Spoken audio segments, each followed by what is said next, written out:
welcome back, Trash and Talk, Season 3, Episode 1. Happy New Year, people. This is the episode to get everybody out there and get fit. We have a personal trainer, George Kantzian. He owns Hard Fitness on Staten Island, New York. Go check it out. George was a great interview, and we had a lot of fun. Yes, we did. I learned some stuff. What'd you learn, Kurt? I'm going to beat the shit out of you in a boxing ring. Oh, shit. Here he goes. Welcome back and enjoy this season, people. Thanks for watching. Happy New Year. We got the trash. We got the trash. We got the trash. Yeah, we got the trash. We got the trash. We got the trash. Our trash is your treasure. We got the trash. We got the trash. We got the trash. The raccoon kings are your treasure. So listen to our trash. So listen to our trash.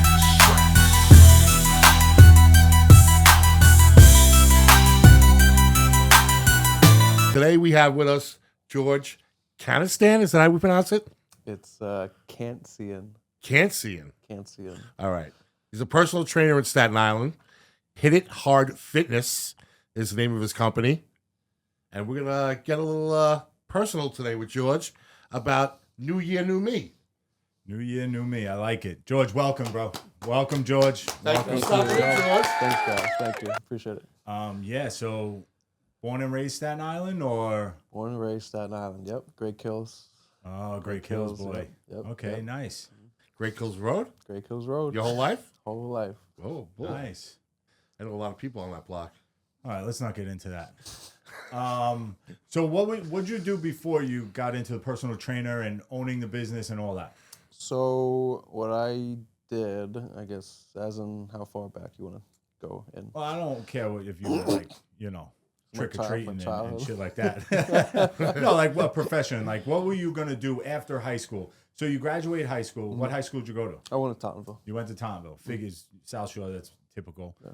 But you go to Tottenville now. Did you go to school? Did you go to college? Stuff like that. Yeah. So I went to Tottenville, played baseball there. Then I went to college in Staten Island, played baseball there. Basically, athlete, just playing sports, not really caring about school. Yeah. My degree was in art history. Oh, if we're gonna go perfect. into that, right? Yeah. That's amazing. 100%. So that's kind of what I did throughout my college career. But got my degree, got my 4-year, just in case city jobs call and whatnot like that. So that always helps. Yep. And then after I was playing, I actually coached a little bit professionally with the Long Island Ducks out in Long Island. So I was out there. I coached some guys like Eric Gagne. Remember him? Baseball guy. I don't. Eric Gagne, Yeah. so David Artsma, a few of those guys, major league guys that played out there. So I kind of got close to them, caught them. That's what I did. I was a bullpen catcher for them, coach. Okay. So I was out there with them for a little bit. Did a year of that, and then after that is when as an athlete, you need something to, I guess, get your steam out Yep. from time to time. So I was like, what's harder than trying to fight somebody? So that's when I kind of got into boxing, and I was like, I needed some type of outlet after baseball, and that's kind of where I went down that avenue with the boxing, and then I boxed for a few. Actually, technically, Wait a minute. Let me stop you real quick. talk to me.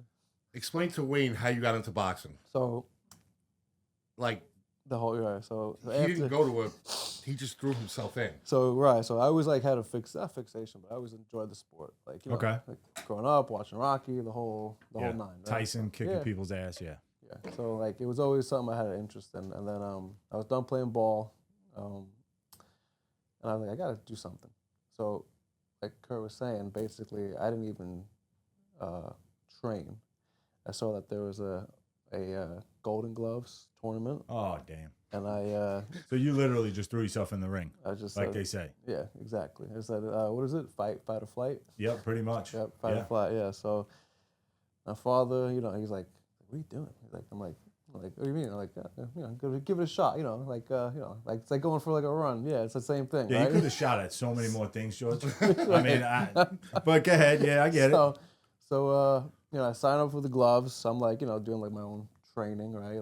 My running, this, that, right? Thinking I know, but I don't know. But long story short, fight comes. I actually end up winning the first fight, so that was kind of interesting. But I think it was just more like I was just stronger than the other guy. You were more conditioned than probably the other guy, if anything. Yeah, I guess. Yeah, more conditioned. And unless so now, all right, I win the first fight. And it's a tournament, so it's not just one fight and you're done. So now there's like multiple fights, and then you go to the garden, and then you fight. So win the first one, and then the second one's probably like in a couple weeks after that. So, all right, I'm ready to train again. And then second fight happens. This one's down at Church Street in the city. It was a nice gym, fighter's gym. And that one didn't go over so well. That one didn't do so good. Is that how you met Nick? So that's exactly how I met Nick, yes. Went to the gym, my pops was like, hey, I think you need some pointers. And I'm like, yeah, sure, whatever. So, go to the gym. And then basically he told me, don't fight. He's like, because... It's not for you? It's not that it's not for me. It's that you can't do something and have no training on it. Okay.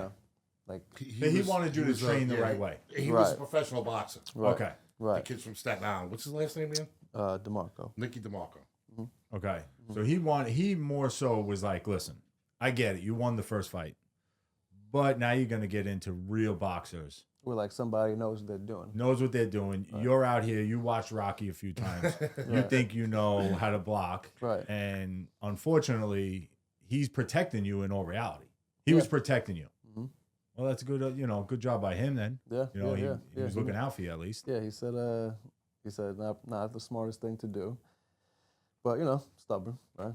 So obviously I was like, I know, and then I go fight. Kind of get molly-whopped in the second fight. And then I was like, yeah, I think I should train a little bit. And then, that's kind of how I got into that. And then I ended up joining Nick's gym, fighting at his gym, and training people. And then that's kind of where I am now with that. So you started the whole training thing with Nick, and then just really took a liking to it, more so like, hey, you know what? I think I want to start my own thing. Yeah. It was actually interesting too, because I was with Nick and I was fighting at his gym. I was training people at his gym, and then COVID happened. Oh. So then kind of the world shut down. Yep. And then I was like, I got to do something, make some money, right? So that's kind of when I started my own thing, and going to people's houses, going to parks, random places. Wherever anybody needed some type of training, some assistance, I was there for that. So I started my own thing during COVID, and then I guess after a year, the gyms opened back up, and then that's kind of where I guess that kind of took off. Was more COVID. Cool. Yeah. What made you? Now you just said that's it. I'm not going to go that direction. I don't want to be a fighter. What was the turning point that made you stop? Yeah. Like you knew you could train people, you knew all that, but what made you inside know that it wasn't going to be the thing for you? I would say probably like the long run of things, where it is, if you wanted to do something in the fight game, depending on how big you wanted to get, and don't get me wrong, like you could do anything, like if you're that good. Yeah. But, determined to, to do the work. Yeah, of course. 100%. Like, still now I like spar with clients. Like there's like the sanitation team. I spar with those guys. They have like a boxing team. So like I mess around with those guys and still stuff like that. But as in like go professionally, for me, I didn't think the juice was worth the squeeze. Okay. It's definitely got to be a hard place to make money in. It's a hard place to make money. And then even besides that, the long-term effects of the brain damage. Yeah. Was like kind of a factor as well. Some would say that I'm a boxer. I'm a past life with my brain damage. Yeah. That's a couple hits. Is that what you got, bronchitis? I got bronchitis. Yeah, so just real quick, so now Nick tells you to go back quick.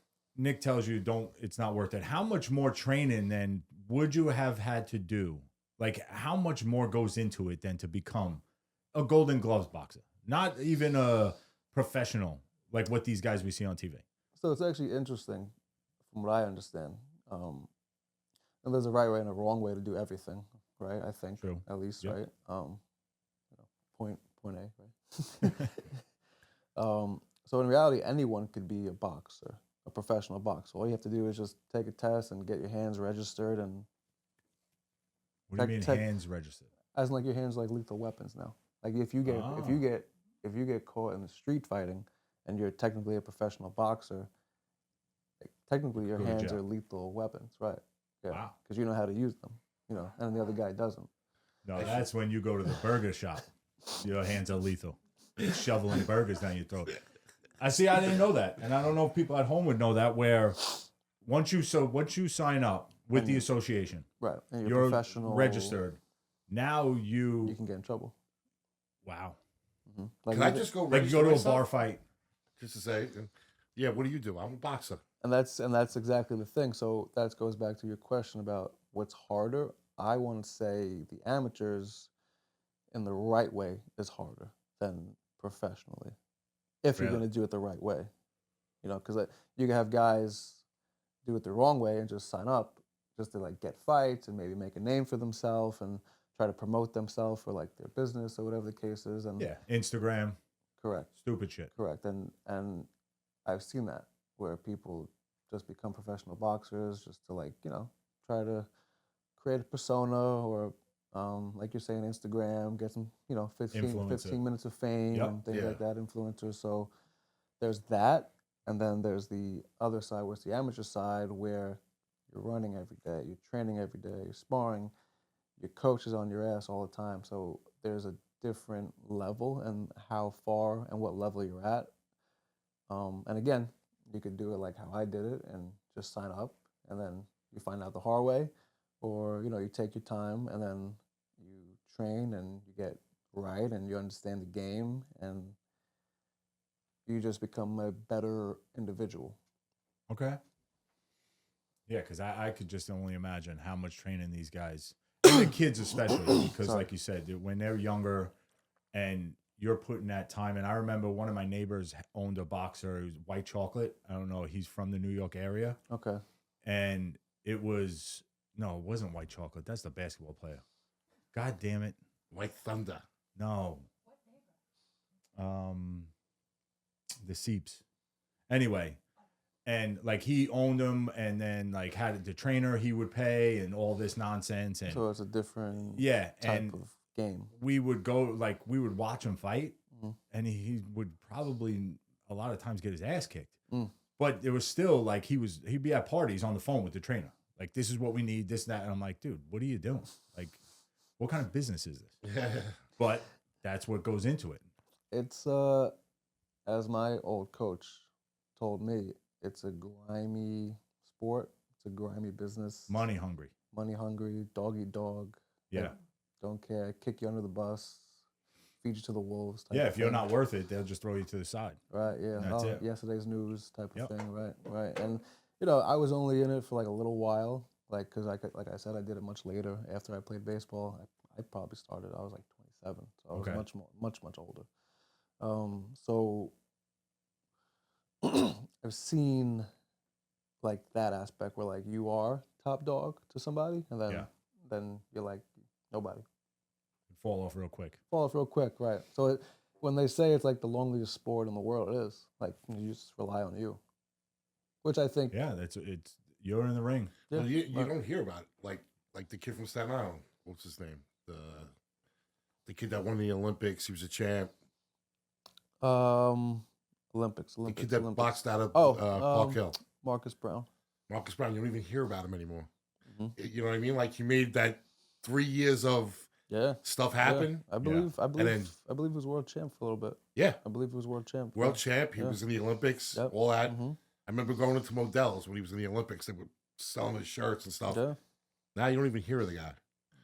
You know what I mean? Like if you're not making the big payday, I feel you're gonna take that beating for nothing. Yeah. See, it's tough too because they talk about like getting rid of boxing in the Olympics. They've made like kind of passes at that, Really?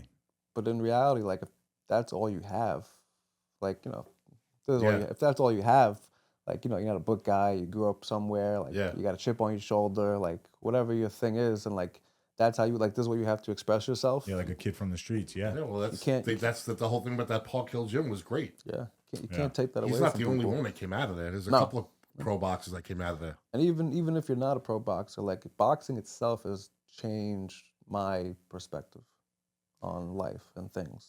Yeah, so training for boxing, can that help like in other athletic, like in sports and stuff like that? 100%. Like that's a total area of, if I train for boxing, it's going to help me in baseball, in football, and I want to say yes, because in other sports, you could always blame somebody else. okay. Boxing or solo sports, especially in combat, it's you. Yeah. Yeah, you could try to blame your coach. It's you out there. Yeah. Yeah, because you're the one, you're doing it all. You're by yourself. So you get your ass kicked. You did something wrong. Right. You did something wrong. Right? Right. You didn't train enough. You didn't do all that. I totally, I get that. Not to circle back real quick, but what made you walk away from baseball? Like that was your first love, right? Yeah, I would say. Yeah, that was You very were really hard. good at it. You were a really good catcher. Yeah, I played, high school, college. Did you try out for the minors at all or anything like that? There was like some type of like talks. I had like certain tryouts for teams like throughout high school and college, but as in getting signed, no. But I did play like some type of like independent ball, Okay. like a step under minors to like try to get signed. Yeah. So Like that's a showcase kind of. Yeah, Okay. something like that. So that's what I kind of did, and I was getting older. Like if you're not getting signed, or scouted or in the midst of talking to people like throughout college, and now like you're out of college, now it's like, Yeah, they want you within that 18 to 21, like those 3-4 years right out of high school. Right. Because then, I hate to say, you're like too old for them. Exactly. Because you could sit in the minors for 3, 4, 5 years. Yeah. And then If you're on the Yankees, you do. Like a Judge, like Aaron Judge, Yankees let's put screw it out, everybody. 26, 27 years old. He sat in the minors all those years. And it happens to a lot of these guys. I think that's more of a controlling money phase of it. No, the Yankees are just not ready, right? Yeah. There's certain teams that just feel you're not ready. But then there's other teams where they're just throwing, that's all they got. That's all they got. So it's like you're taking that chance to get on those kind of teams, like the Devil Rays and Athletics, Exactly. Oakland. Like you're trying to get on those teams. Like, And even if you're just a watch, like if they're just watching you, you have a chance because they just throw it all out there to see if it, strikes fire and takes something, off. right, Yeah. something correct. And but I guess like to answer your question, I Like, stopped. because you were coaching and stuff. Yeah. Like, what made you walk away from all that? Oh, just like the baseball in general. Yeah. Like altogether. Yeah. I just needed something else. Yeah. All right. I just needed something else. Like I did something my whole life, a dream, passion. Gave it, I guess, 20 years. Yeah, I played from when I was like 5 to 25. So yeah, about 20 years or something. So like, I guess like it's anything. Like a relationship, walking away from a job for 20 years, a career, right? Yeah. Like a little hard to let go. So, you had to let it go and then picked on something else. I hear you. So when did you officially make the jump into the personal trainer and now? That was when I started training for boxing. 2017, 2018, around Okay. there. That's when I started doing both training and then personal training. Now, you were personal training just boxing, or you were doing Both. the stuff that you're doing now also with the high intensity training and all that stuff? Yep, I was doing both. Yeah. And that progressed into all different age groups? Yeah, so like So you've been dealing with young kids, Mhm. athletes? Yep. So how does like the boxing end of it help an athlete? A kid that's playing football or baseball, lacrosse. I know that the high intensity training and stuff that you're doing with them is for speed and conditioning.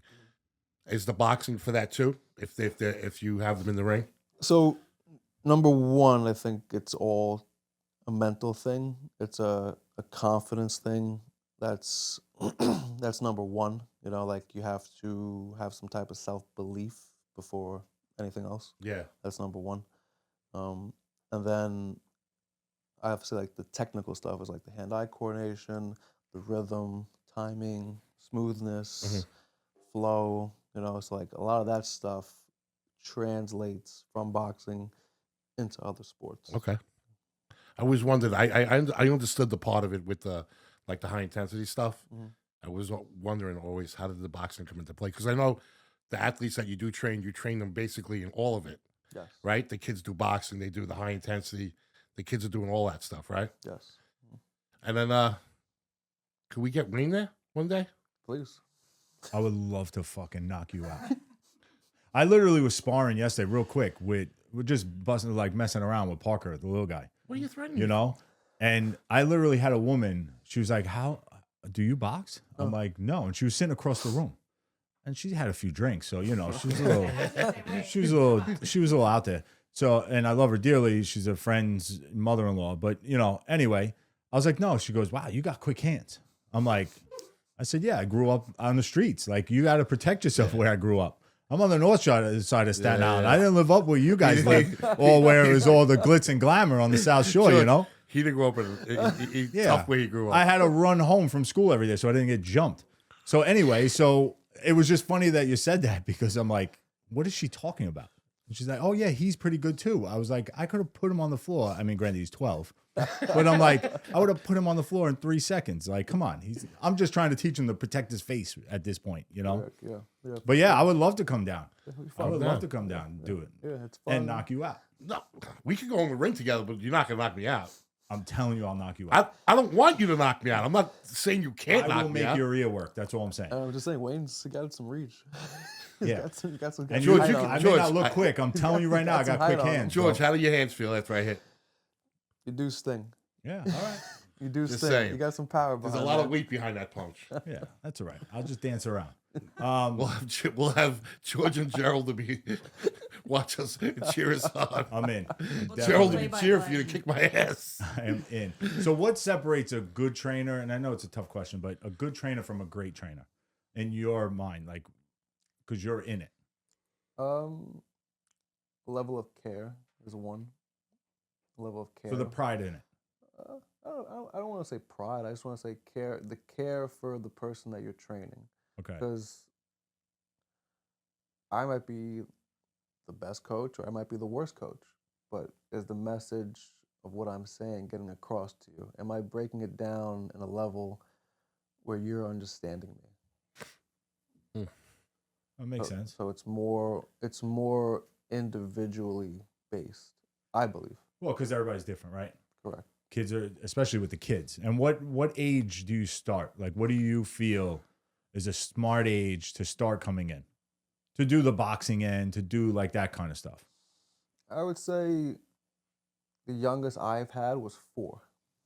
Like that young. Oof. And do you think that's like a reach? Do you think that's like a parent, like that's a little crazy and you're like, all right, I'll take your money? Or is there something behind it? Like, I want to say it's something behind it because the younger you start someone in a positive atmosphere, the better it is for them long term. so their mindset, you're trying to set them up to like, if you're going to train like this at 4 and 5, it's going to bring you places pretty much. Yeah, it's going to bring you places. It's like even just in life. Exactly. The right, discipline even in part life. of it. Exactly. Exactly right. The discipline, the self-belief. I could definitely take a 4-year-old, without a doubt. I'm going to be nice. But do you see parents coming in to have their children just to get like some kind of Discipline. like body self-awareness? Some of them have like the jitters. Let's say they have a lot of excess energy and they need to put it somewhere where they're not the sports kid.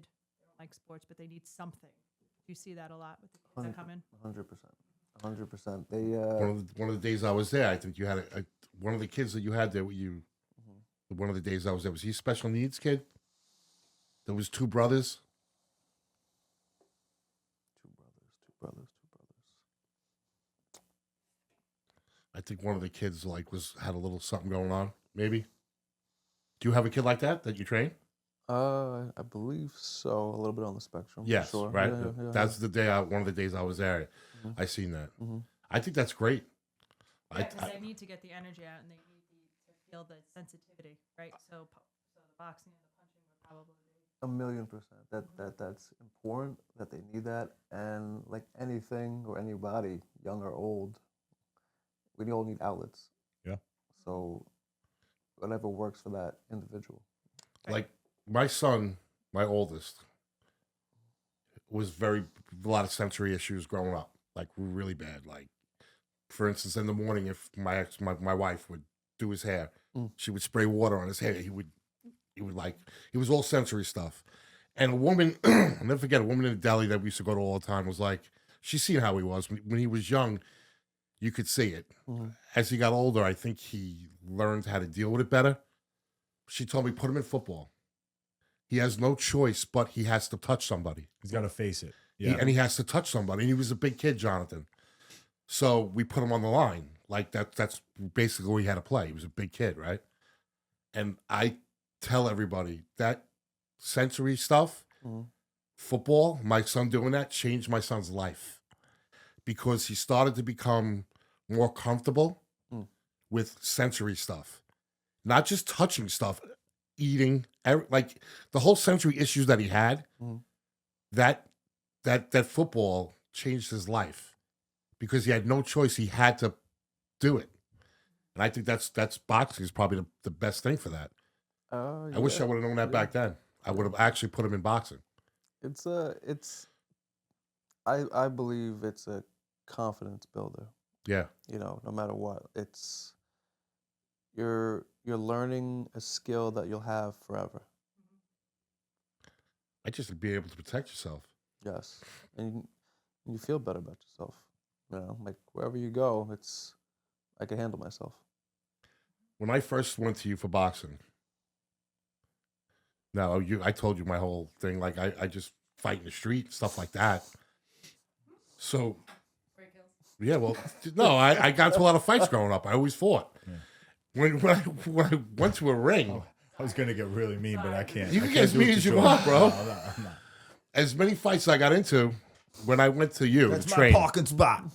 No, you laugh, but right, George? They're all fighting old parking spots at fucking Pistosis. Yeah, fuck. That's my parking that's spot. our block. I need my fucking Pistosis. Let me finish. When I went to you, and you were training me how to box, like really box, I was taken back. I was like, "What the fuck is this?"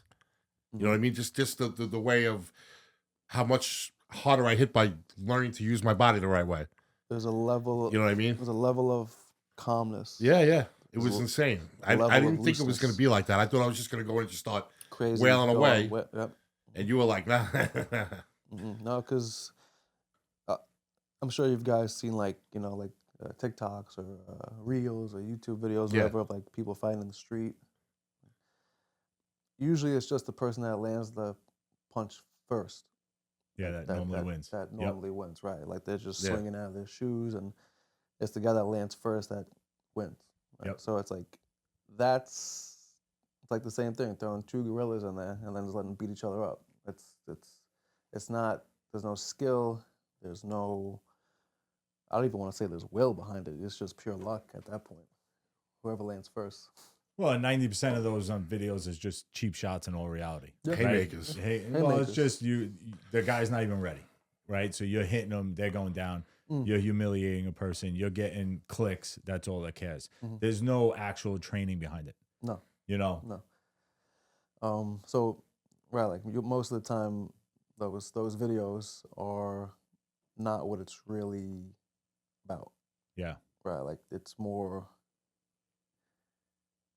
of a calmness to it. There's more of an anticipation. There's more of a level of, I know how to move. Okay. If he does throw something at me, I know what to do. I know how to block. I know where I'm moving. I know what I'm looking for. You know the next move. You wanna think you do. I mean, like Mike Tyson said it best. You know, everybody's got a plan till you get punched in the face, right? Yeah, the plan goes out the window. You know, right? You know, so 100%. like, oh, I thought this was gonna happen, but right, something else. Yeah. But like, you know, like you wanna, what's the phrase? You wanna plan to succeed, or you're planning to fail if you don't. something like that. I think it's definitely botching that. Okay.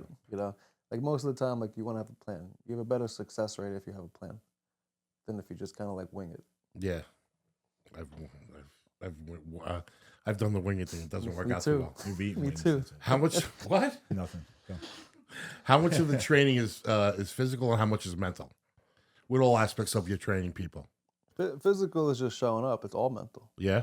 Mental. It's all mental. Just getting in your car to go to the gym, or hopping on the bus to go to the gym, or running to go to the gym. It's all mental. It's just the first step is your brain to decide, all right, I'll do this. Yeah. That's number one. Makes sense. Is your brain, your mental, your thought. That's number one. Moving the stuff is easy, right? Moving's easy. Once you're in the mix of it, once that bell rings, you're going.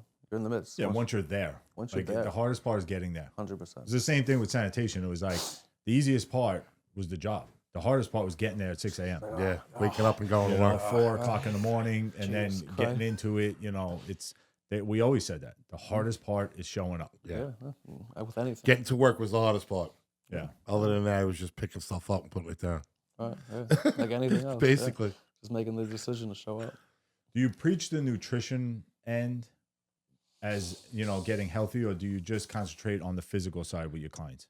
I do both. The way I like to explain it, I'm very vague. I'm very like A, B, C, D. Like that's me. When I talk to people about nutrition, my thing is like, what are you looking for? If you're looking for weight loss, keep doing what you're doing. Just eat half. Okay. Throw the other half in the trash. Save it for later. All right. It's more about portion control. Yeah. Than anything else. Like same thing with intensity. What's better, consistency or intensity? Consistency lasts longer. Your habits last longer than I'm not going to eat for 3 days, and then you're on the bandwagon again. Or like I'm going to go really hard today in the gym, and I don't see you for 2 weeks. Yeah, no, that's the hardest part, man. Getting to the gym is. And we all get there. Like a few weeks ago, I was actually with the sanitation team. We were messing around. I don't like fight anymore, but like I mess around. Like I did like 10 rounds with them. Like just had one guy coming in after another. So I did 10 rounds in a row, and I'm like, all right, I'm done. So the intensity was great, but the consistency wasn't there. So we're all victim to it, I guess. Yeah. But it's just like having like that barrier of like, all right, I'll do 3 rounds today. I'll do 3 rounds tomorrow. I'll do 3 rounds the next day. Instead of doing 10, then forget it, I'm done. And you burnt that. Right. The nutritional end, shit, where was I going to go with? I forgot. With more like protein stuff or like carbs or stuff like that? No, I was thinking of something, but all right, I'll go back to it if I think of it. I'm trying to think. Like the macros or stuff like that. Well, do. there's plenty of that shit out there now. So, that's what I was much. going to say. So now you get into saying, you know what, getting people in, I could teach them the boxing stuff. I could teach them the hit stuff. I could get into that with people, but I also want to help them like, hey, the portion control is easy, right? Just cut it in half, throw it away. But have you taken any nutritional classes? Like, do you do that to better know yourself in all the supplements and all the stuff because nowadays the supplements and shit are taking over the world. It's disgusting. You don't even know what you're taking anymore. Right. People see, the TikToks and all this. They're eating everything they fucking could, and nothing's happening. My thing is, I like to go off what works. And you want to look at a period of time when people were their healthiest, and then when they weren't, and then what were they doing then? Yeah. Versus what are they doing now? And then kind of like, what's the phrase? Success leaves clues. So it's like, what was working then? And then kind of, oh, okay, what was that person doing? Oh, okay, so I'll do that. Yeah. It'll work for me. Yeah. Kind of thing. We're no different. Okay. We 2 arms, 2 legs, both bleed red. Yeah. All right. With the new year, every time the new year comes around, how many people reach out to you with that whole new me, new year? How many? I know. I'm probably one of them. Nah, not you. Definitely not. Nah. I know I have a lot of faith in you, so it's not you. A lot of people, it's a feeling, right? It's a feeling as in, I'm gonna change, or I'm gonna start this, or I want this for myself this year, and well, we all do it, but instead of like I was saying before about the intensity thing, like you don't need to change, just pick up a new habit, drop an old habit. But how long do they last? Do you have people that start with you fresh New Year and then they last 30 days and like, I'm done? You don't hear from them ever again? Listen, it was me with boxing. I was boxing with you for months, Yeah. and then I just fell off. I had knee surgery and I never went back. That's a little different though, like that's what I'm saying. That's different. But as in like people that coming in and then just go, they leave. I think that's just us as a human race now. Like that's just what we are. Like we try things and it was it didn't exceed my expectation, right? I put too much pressure on it, or I thought it was this, but it wasn't my expectations, right? Yeah. That's that. Even when I start with people, I tell them, what do you expect out of this? what's your goal? What's your goal? Exactly, right? What's your goal? What are we looking to do? You want to learn the speed bag? I'll teach you that in 3 minutes. You want to punch a little bit? I'll teach you that in 5 minutes. You want to learn footwork? I'll teach you that in 2 minutes. Like, or do you want to get in great shape? Do you want to make this a lifestyle? Do you want to come in once a month? Like, you want to come in once a week? You want to come in once a year? Like, what are you looking for? What's your goal? And like anything, like the more you care about something, right? The more you care, the more you're interested, the more you're going to give it. Yeah, the more you're invested in it. Or you're invested, 100%. Yeah, because everybody nowadays, especially, and it's always been, but it's like instant. Yeah. They want the instant.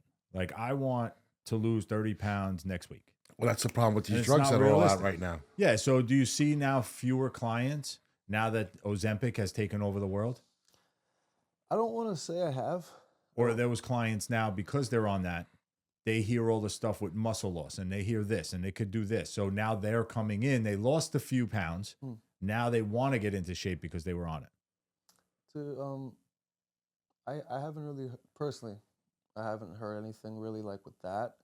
It's more of what I do is more of like a lifestyle thing. So like, It's not a quick change. it's not a quick change. Yeah. No matter. I talk to some of my clients, and I do my best to be as honest with them as I can, without making them feel too bad, right? And without pushing them away, kind of. Right. Yes. As well. Right. Yeah. I'm trying to think of the word, like discouraging them. Yeah. Wait, hold on. I got to do this for how long Before I get see- into like exactly before I see results? My friend, Jane lost 60 pounds. Doing She's nothing. been stabbing herself in the ass for the last 4 weeks, Not her stomach, probably, not her ass, but just going by. All right. Somebody knows, but And whatever. Well, it doesn't necessarily work on me because I don't know what the fuck He's is got a going bad on, batch, bro. But whatever. whatever. No, I think with that, it's like so I guess like you're talking about, like my point was like the human existence now. Everything is instant gratification. Yep. The click of a finger, right? It's there, and I think that's the problem with the fitness world, is that it takes long. It takes time. I used to be about 250 pounds, like many moons ago, some time ago, right? So we have hope. Oh, there's hope for me. I don't know where we're going to find it. I can only get better from where I am right now. But that's the way you got to think of it, right? Yeah. That's the way you got to think of it. This is it. I'm done. What I This love is my top. Yeah. So if you lose 10 pounds next week, you did something, right? That's the way you got to try to teach these people. Like, I can't make you lose 100 pounds next week. 0%. But it's a progress. You got to think, all right, if you're telling me 250 is your limit, if you're 245 next week, then we did something. We're on the right track. But people don't take it like that, right? Do people get discouraged that quick? Do people like, we got to intensify it because I'm not losing what I want? Like, I need to fit in the dress next week. Sure, yeah. You know? That makes a lot of sense that you're saying that, but whatever. People get discouraged because, like anything, I need energy, right? I'll drink a drink. I need Instant. to fill a void. I'll find a way to fill it. I need this, I'll take that. Holding yourself accountable and understanding where you're at, it's humbling. Yeah. It's understanding like, oh, okay, like I gave it my all, and if I keep giving it my all, I'm only going to get better. I'm going to not gonna see get worse. results. I'm going to see results. Yeah. It's just time.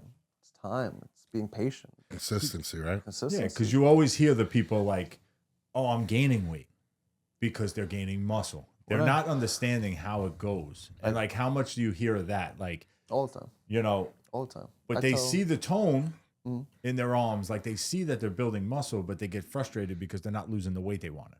So you get that a lot. I look and I try to connect with people as best as I know how. Like I try to connect with kids through school, right, or stuff like that, like kid stuff. Like with adults, I try to connect with everybody through money because we all need that. Yep. So when I talk with adults about losing weight, I tell them like, listen, man, like girl, man, whatever. I said, throw your scale out for like the next month, 2 months. Oh, why? I'm like, think about like your retirement, your 401k, your stock portfolio, whatever you got. If you keep looking at it every day, you're gonna get discouraged. You're not gonna think whatever you're putting in there is gonna add up to anything eventually down the road. That's a good way to look at it. I like that. It's the same thing. I think the scale's broke anyway. I can It's discouraging. I have a Yeah. disease. It's like me, like, you know, us Scales as men, scales you are know, fucking brutal, I'm doing man. 1,000 crunches. You know, I'm doing 1,000 crunches every day, That's not good. but I keep shoot. Doesn't matter you do Yeah, the 1,000. crunches are Doesn't doing matter you do nothing. 1,000 crunches. No, it doesn't Yeah. matter. You know, it's I like what you told me to do years ago Mm. when we first started training together.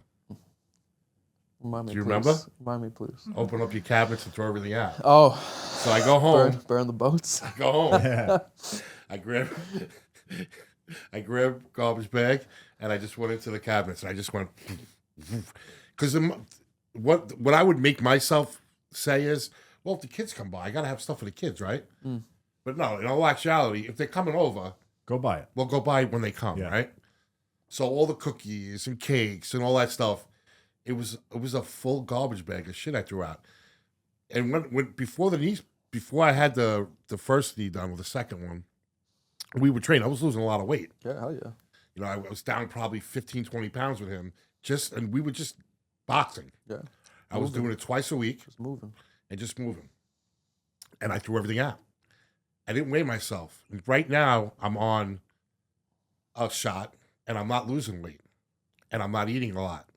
So I don't know what the fuck is going on. I was telling him on the car ride in, I go, I think I got beat stuff or something's not right because I'm not losing weight. I actually gained weight.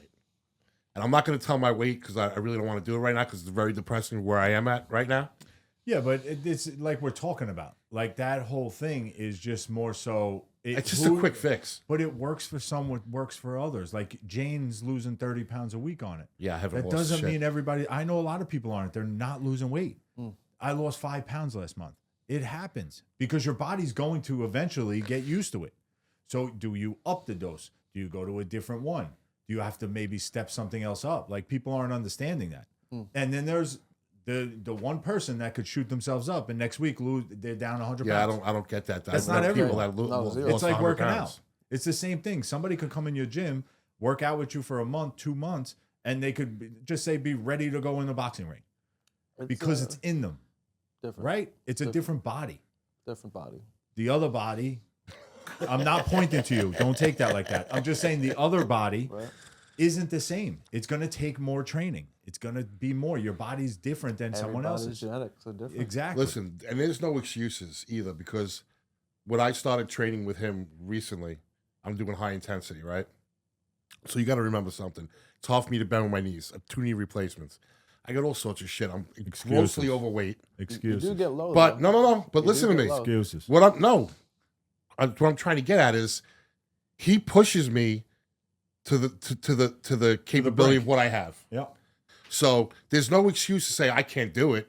I could do it. I might not be perfect with the squat, but I'm doing a squat. You know what I mean? I might not be perfect speed-wise of me hitting a sledgehammer on a tire, but I'm still doing it and not stopping. Yeah.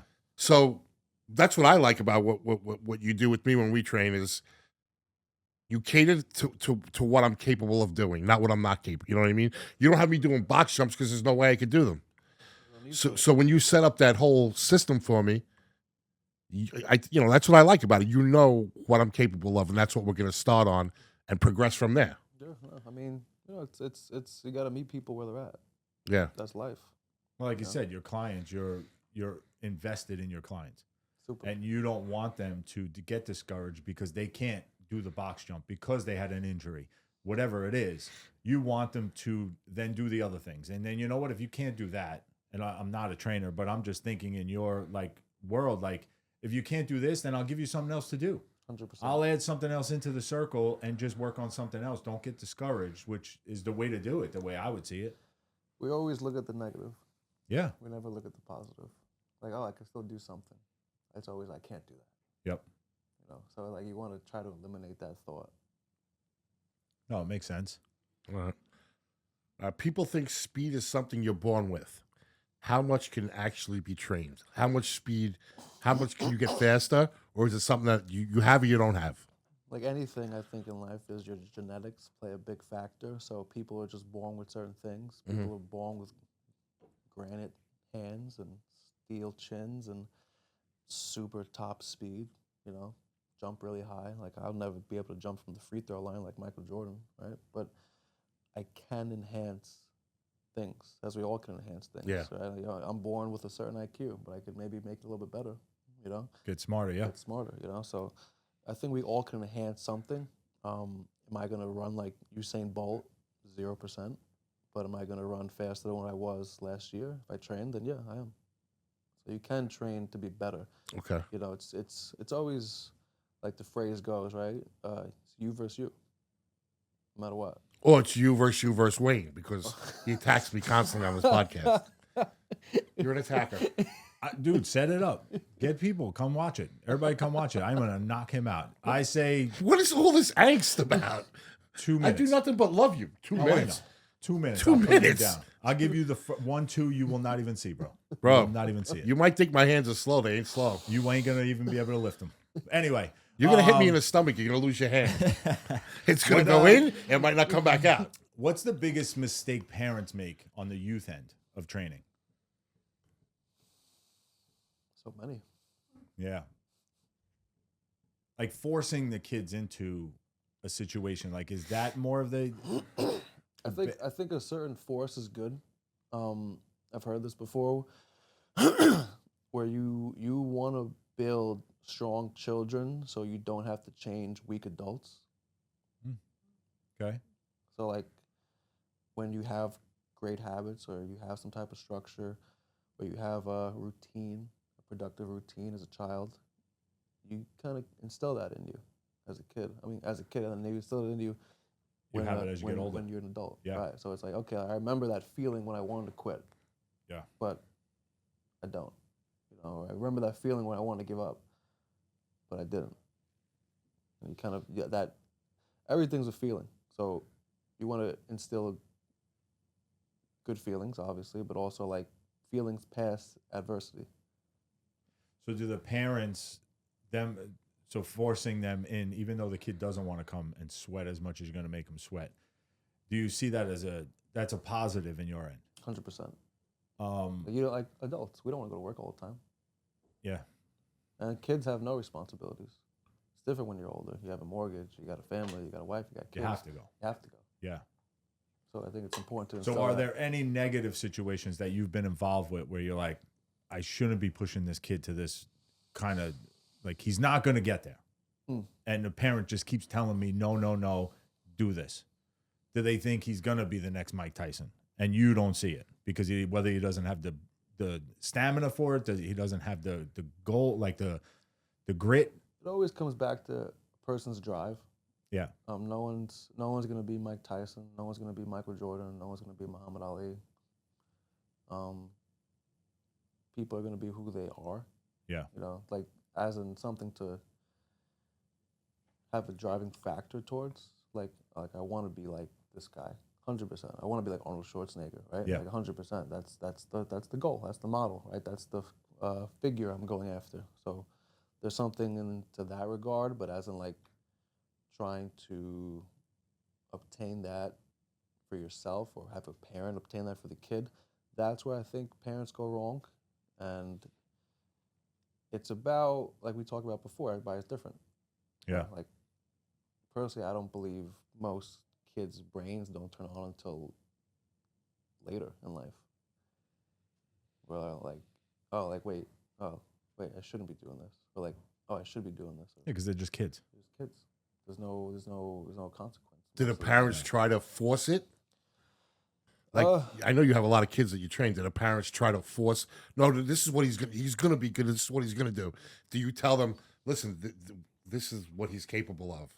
I don't know what you're thinking you're going to get. Like, Most, you know what I mean? Most of the time, you want to kind of just like do they just leave it in your hands, or do they get involved and get in the way? 95% of the basically time what- they leave it in my hands. Yeah. They leave it in my hands 95% of the time, but the other 5%, you have some parents that don't get it, you know, and then at that point I think you have two things. You either have a conversation with the parent, or you just let them speak their piece and then go about your business. Yeah. Oh yeah, no problem. Yeah, go ahead. Yeah, I got you. No problem. And then, like, you know, let him speak his mind. Because I seen kids in sports growing up with my kids. Like, you have young kids in sports. Some of these parents are nuts, man. They think they got like the next pro athlete, the next boxer, the next all this stuff, and it's just not the case. These kids are in 3rd, 4th grade. These parents are talking college already. Yeah. It's like, guys, I'm here because my son hasn't told me I don't want to fucking be here anymore. Yeah. He's enjoying it. He's with kids that he likes. He's having fun. That's why we're here. And then what happened? My son was playing lacrosse. Played a little too much. 3 years in a row. They play every season. So he really played 12 years in a row because they don't stop. And one day he came home. He's like, Dad, I kind of don't like this anymore. I'm like, all right, let's look for something else. Yeah. I'm not going to force you into it. That's you fair. know, it's. No, but there are parents out there that don't. Oh, give they the were kid talking choice. colleges. They were, what was he in 4th grade? 4th grade, 3rd grade. Talking about lacrosse. They talk about, they give out so many scholarships for lacrosse now. You've been. I guess you always want to put yourself in the other person's shoes. Like, why is this person saying this? Why is Exactly. this person thinking like What's this? their mindset like on that? And like that's they're not healthy. No, I don't think so. Right? But maybe they think the same thing about us. Yeah, exactly. But But how we're many- not looking at that. I just want my kid to run around with young kids his age, you know? Enjoy his time. That's it. Staten Island's notorious for parents with, especially with baseball, with like Nicky Defendis and all that whole group of guys. Not that they're doing anything wrong, but everybody's dumping all this money. Half these kids get burnt out by high school. They don't even want to play anymore because you made them play baseball every day of their life, like winter, spring. I mean, when we were young, it wasn't like that.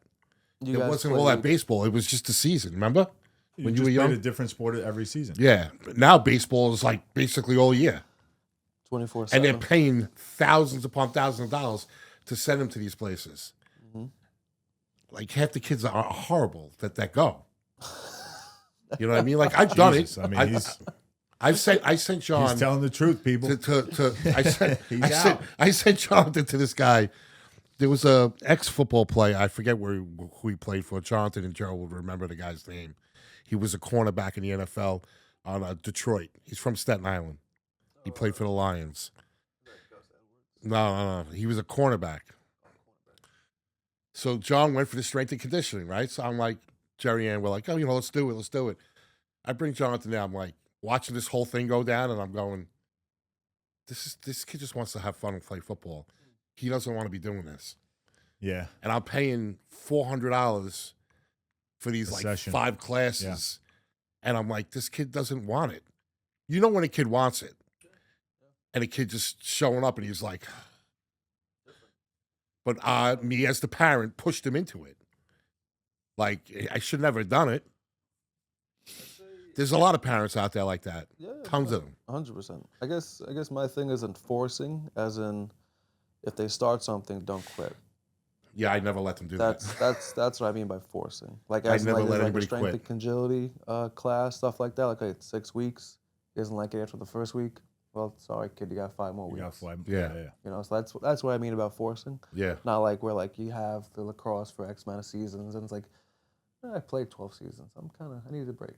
Yeah. It's a little different than just quitting after the first time. That's what I mean about forcing.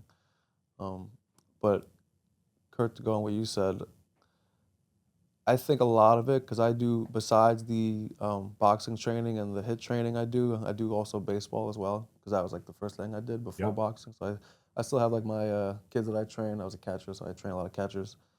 And sometimes the reason that the kids are coming, or that I think, I don't know, right? I don't ask the parents. Sometimes it's just to get them off the street. Yeah. You know, like maybe they're in high school now, or maybe they're in middle school, and like that's like a weird age. You know, like I say to people all the time, thank God I played baseball growing up.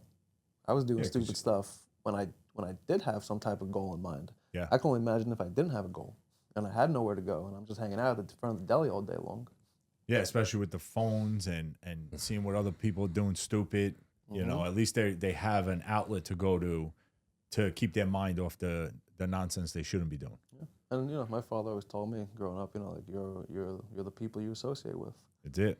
You know, so Yeah. right, if you associate with the guys that are hanging out on the street corner, that's who you're gonna be. You're gonna be the sixth guy. You know, Yep. if you're hanging out with the smart kids, you're probably gonna be the next smart kid, or the athlete. You're gonna be the next athlete. So, and as a kid, you know, you never listen. No, you just want to hang out and be a kid, like we said. Right, You want to right, be a kid. right. But I guess like, you know, you want to try to instill, I guess, as much knowledge as you can in young kids, and I think that's why a lot of the parents bring their kids to me, because I relay the same message that they're trying to instill in their kid, just from a different voice now. And so I hate to say it, you need that. 100%. I coach my sons in basketball. It's awful. They don't listen. Your dad. But Your exactly. Dad. But if I have another coach, I tell him, "You take my son." I can't. He won't listen to me. Your We dad. fight the whole time. Your dad is different. It's different. Dad's different. Like Yeah, as you much need that other person. as much as we love you, we hate you as well. Yep. and you're annoying, right? True. Yeah. We love you this day. You're annoying this day, right? We don't want to hear what you're saying the next day. Yeah, you're not right. You're wrong. Yeah. No, I get it. You know, so it's tough. But I built like a pretty good trust with my clients, and like who their fathers, the kids I train, their fathers bring them to me, and basically what I just tell them, like, you know, like your dad wants you to succeed. Like he's not bringing you here, or he's not telling you Not punishing you. things. He's not punishing you, right? Yeah. And if he does seem, you know, like kind of a jerk, right? Depending on the kid's age and what I say, right? So, Yep. you know, if he seems like a jerk today, it's only because he wants the best for you. Yeah. It's not to be mean to you.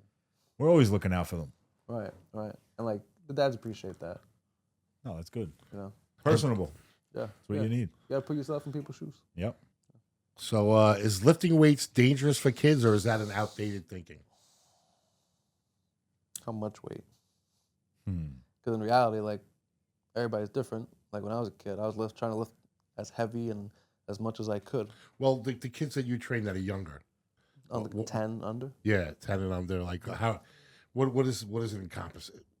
Is it more like high intensity stuff like you do with me, squats, stuff like that, or do you have them actually lifting heavy weight?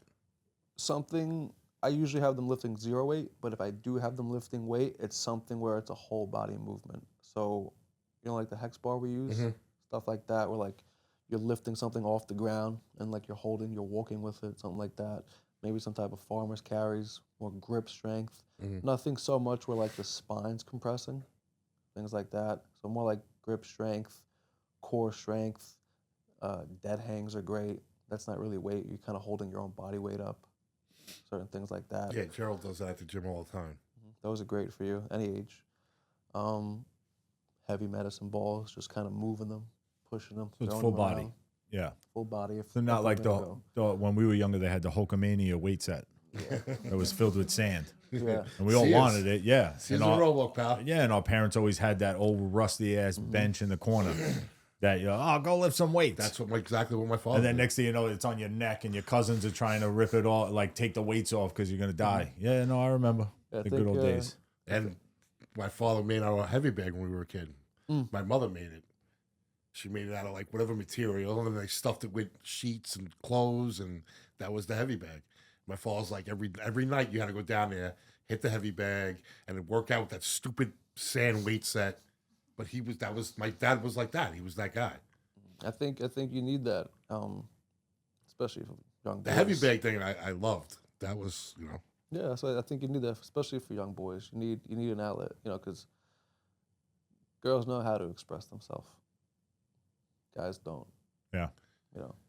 I hear that. So we need something like that. Us guys,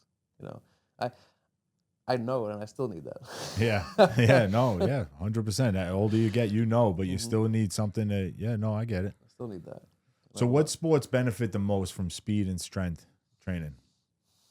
Benefit the most? I guess everything besides swimming. Yeah. Yeah. Swimming, you're in the water. It's different. But everything on land, sprinting, tennis, boxing, obviously, baseball, football, they all benefit. Yeah, for sure. So you can't help an old swimmer get back to her old numbers? Who can't beat me in the pool now? I'm just saying. Swimming, I'll say, I've done it. One of the hardest things I've done. Swimming. She went to Wagner College. I'll give her a props. Yeah. 4 years, Yeah. swam. Yeah, one of the hardest things I've ever done, swimming. I know. It's actually a regiment that boxers do. After like a certain amount of time, like your knees can only handle so much road work. So if you've been boxing forever, you get your road work in 5 miles, 3 miles, 2 miles every day. That adds up over the course of years. So Yeah. I know a lot of boxers, when they get older, they start swimming as some type of lung capacity training. So I think it's great. Yeah, we had all the teams in the pool. For that. Football, baseball, basketball. They're all. One of the hardest things. Yeah. Now this is going to be a hard Still question. beat her in the pool. No. This is going to be a hard question to answer, I think. Oh. How long before someone realistically starts seeing results? How long do you think normally, time frame wise, where they start seeing results? I go by a different way of thinking. If I feel good and I feel like it's happening, like the pump and all that stuff. So right away to me, I feel, but realistically, what is it? How long do you start seeing results with your clients? Well, it depends, right? And What kind of pump are you using? What? Don't talk about you and Krista's life on here. Talk about No, pumps you know and what I mean. shit. Like when you get a pump from working out, Oh. well, it all works together. The blood a muscle pump. the blood's pumping all around. So The blood flow. The blood flow. You know what I mean? The blood flow is good. No, we didn't. You didn't know what I was talking about? I didn't know if you were bringing some other kind of world into You know this, what I'm but- talking about. Yeah. Well, he's a personal trainer. So Yeah. Yes. I mean, listen, But we'll- what is realistically how long do you think it takes before people start seeing results? depends how delusional the person is, right? So like some people feel there for the first day, right? Oh, I'm great. Like, oh, I got it. You did it. You're amazing. All right. Done. Yeah. Okay. Yeah, I'll see you next year. Yeah. I'm happy to help. That right? one person. I'm Yeah. happy to help you. Whatever you need from me, I'm glad you got. But realistically, you got to give yourself at least 30 days, 60 days. Yeah. You got to give yourself at least a month. Yeah. At least 30 days consistent. You know, it's not the high intensity training. It's the consistency. Yeah. You know, like I'm a big believer in walking. You walk for 30 days, 1 mile, 2 miles every day. Watch what you eat. You're gonna change your body. You don't even have to do the hard stuff. Just walk. Should we tell Wayne what happened to me? Uh-oh. So I ordered I'm afraid. a 30 pound weight vest. Right, so I bought I Fell into it. I actually bought a treadmill. Don't tell me one of those walking ones. Yep, it's awesome. Okay. It works great. I have one. 400-pound weight limit, so we know we're good. Oh, all right. Yeah, I made sure first, pal. Trust me, before you dig it in. Is that Anyway. before or after the vest, though? That's the problem. No, wait. So then I go buy this vest, right? It gets delivered. I go, all right, let me put it on. Looks kind of tight, right? I put it on. I'm like, oh my God, I can't get it off. I'm not home alone, right? And I start flipping out. So I Showed up here with a fucking I run outside, right? I'm in shorts and a t-shirt with this vest barely on me, right? Because my shoulders, it's Fat like, guy in a little I'm looking for him. coat. I'm looking for my neighbors. Nobody's around. I call my mother. I'm like, where are you? She's like, I'm at the mall. I'm like, fuck you. I hang up. I call Krista. I'm like, Krista, you got to get to the house. What's the matter? She, just get here, please. I started having a fucking panic attack because I couldn't get this fucking thing off. But Why? I don't know. It's because it weighs 30 pounds and it was stuck on me. What do you mean Claustrophobic. stuck? Why couldn't you get it off? I couldn't get it because I can't move this. I have no range of motion in the shoulder, so I couldn't. Because it comes around the back of you. Richard. So I gave it to Gerald. Gerald's got a 30-pound weight vest now. Bro, I would have took it. What the fuck? You gonna walk around with a 30-pound vest on you? Yeah. I just put it on under my sweatshirt at work. I He do walks 5 a lot miles too. a day. You're still walking, right? I do 5 miles a No, day at work. besides at work, are you still walking here? or No, I had to stop running in the mornings because it's fucking too cold. I hear you. I can't run in the cold. Can't Not a breathe. fan. Yeah, no, I have a hard time breathing. So Not a fan. Cold air for your lungs isn't good. yeah, so that's why I was like, I did it for like one morning. I was like, you know what, can't do it. Yeah. You get your walks anyway, right? Yeah, I do 5-6 miles a day, but I feel like my body is just used to it now. But then again, the holidays. Yeah. I put on 7-8 pounds just in the last month, but that's the holidays. That's what I tell I eat people like an too. animal. Like when we're training, like if you're fantastic for 50 weeks, Yeah, give yourself I give myself a pat on the back. you're okay. I just did 8 pounds. Shit. If I ever got to go on like a weight loss thing, I know I could put 100 pounds on within at least 2 months and get to the highest I could get to, the way I can gain 8 pounds. But no, I'll be back at it. And then my knee hurt, whatever. I'm not going to get into that. So the HIT stuff. So can you explain it and why it has become so popular? And is it for everyone? Basically, in a short definition, is HIT is just your heart rate increased and then decreased, increase, decreased, increase, decrease. That's all HIT is. And whatever movements you want to do to get your heart rate up and then lower it down, could be push-ups, could be jump squats, could be lifting heavy tire, and then time off, time back on, time off, time back on. That's all HIT is. Increasing the heart rate, lowering the heart rate. And then it's popular because I think it works. Yeah. And you're not in the gym for 2 hours. Half hour. How long is your normal, like a HIT workout, just say? What do you think is significant to get your results? As in heart rate or as in... Well, just say like, oh, you're going to do a HIT class. So just say I come in, I want to do a HIT class with you. How long are the classes that you're going to say, you're going to see results, do a 20-minute class with me 2 days, 3 days a week? what's the time frame? Are you trying to look for the like the benefit of the HIT class, like within the first 5 minutes, or just like long down the road? Well, just to see the results. Like if I'm gonna do a HIT on like one of these apps or something, like how long? Because you could say, all right, I'm gonna do a HIT for 5 minutes. Like, am I gonna get like what I want out of that, or should it be 10 minutes? Should it be 15 minutes? I think mine's like, Gotcha. like how long is it usually? So For me, say like what you do to me. so a circuit. That's a half hour at least, right? Yeah. 3 times. Right. So, and it depends on the person's level of, I guess, Endurance. Okay. endurance, right? Depends on that. So, like a guy, like, let's just say like myself, for example, right? Like, fit, I work every day, I train every day. So, a guy like me, like, I got to put in extra work to get that feeling of that Yeah. more than another guy. So Okay. and it would go longer. So if I'm there for the first month, you're going to start at this, and then you're going to increase it because now your heart rate is starting. Now you got to push it a little harder. Now you're building a tolerance Yep. for that. Okay. Right. So now change up something else, different exercise, different tempos. All right. I think I like it better than working out. And that's why I think it's so popular too, is because you're not waiting around. Like old school weights, bodybuilding, you're doing your set, you're hanging out, you're talking. Yeah, you're jerking around. Yeah, exactly. All right, a couple minutes here, a couple minutes there. All right, I'll go back, lift heavy, right? Or wherever I'm lifting heavy, I get my 3 sets into 10, whatever your thing is, right? So there's more leisure time. There's more hanging out time. Like there's not much of that with HIT. You're getting in, getting out. Correct. And It's not the 2 hours at the gym right. just to get your fill, but really there's 45 minutes in there that you're dicking around, Right. with Probably more than talking to that. people. Probably more than that.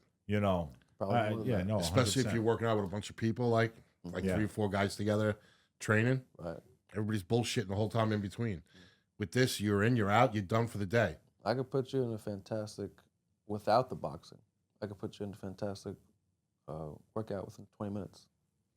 And you're done. 20 minutes. And that's the consistency. You don't need the 2 hours. You know, that's the drag sometimes. It's like, oh, I got to go to the gym. I'm going to be there. It's 4 o'clock. I got to be at 6. Dinner's at 7. Like, you know, there's like more on your plate when you feel like it's going to be longer. I can do something for 20 minutes. Boom. Done. And get you the same results you feel as if you went to the gym. I think better. Definitely. I honestly feel like it's a better. Just from doing it, I feel like I just feel the accomplishment when you're done with that hit after the half hour. Because when I first walked in there and said I wanted to do this, I didn't even think I could do one thing. And then once you start doing that training and your heart is pounding so hard, you know you're working yourself. You know what I mean? Yeah, no, I get it. So all the years I worked out in the gym, even if I was on gear or whatever, that there was no satisfaction like I get when I do that hit training, because it's so forceful on yourself. It's different. It's an way bigger accomplishment. You feel like you accomplished something. And like, You leave there happy. Like, Like you're like, holy shit. And it's different like with the weights. You know, the weights like we're talking about, there's more resting. Mm-hmm. So you have to kind of work harder. With this, there's more, you're doing a certain amount of sets, a certain amount of exercises, and you have to complete it in a certain amount of time. So the whole point is, it's, again, like the phrase goes, it's you versus you. Yeah. You know, how long can I keep this up for? You know, okay, we're doing this, we're doing these many reps, we're doing this as long for 30 seconds, then we're boom. And then we're Jumping around, moving around. and Yep. repeating. How many rounds can you get in 20 minutes? If you mean that many. Right now. Yeah, you do good. Can someone get in great shape training just a few days a week, like say doing a hit? How many days a week ideally would be good doing hit training? I would say like 3. Yeah, 3 days. 3 days. You know, if you're a guy that like can't sit still every day, but you know, if you're a guy that like doesn't really want to work out, 3. You'll see results with 3 days a week. 100%. You know. Definitely the anaerobic part of it alone, you're gonna lose weight. Oh, without a doubt. Yeah. You're doing weights. You're doing Cardio. calisthenics. You're doing calisthenics, right? Cardio, and you're working it all in the same workout. That's why I think it's so popular, because it's hitting everything. Yeah. You know, and the boxing. If I incorporate the boxing into it, because I have clients that I do that as well, where like they'll keep the gloves on the whole time, and they'll be on the bike, and then they're doing squats, and they're doing push-ups, and they're doing sleds, and they're doing tire flips. So like, they're having the gloves on while they do all this stuff, and then in between, then Just in case Kurt shows up, just, fucking knock him out. just works. Yeah. Right. Just works. When Just he lay has a into young him. kid in the ring, I tell him, I'm like, I'll fight him. The little kid's supposed to look at me like, what's wrong with this guy? How old is she? They're funny. I'll fight her. I told that one guy, I said, whenever you're ready. That's all I can beat now. Kids and some women, not all. Wendy probably beat the shit out of me. No, but now with the kids and adults, like you training the differences between kids and adults, how do you motivate kids without burning them out? You don't Without have to getting them you don't have to frustrated. motivate kids. There's no thought. They just go. Really? Yeah, I guess I see that with Parker with the MMA that he does. There's no It's- thought. He was doing, so we were talking about when you came in, so he was doing Taekwondo. And he got his black belt, and I'm like, all right, whatever. What's Like, next? yeah, I'm like, Right. I'm watching this, and there's kids in the class that are just derelicts, and that's why they're there. Their parents brought them there for this guy to yell at them all day.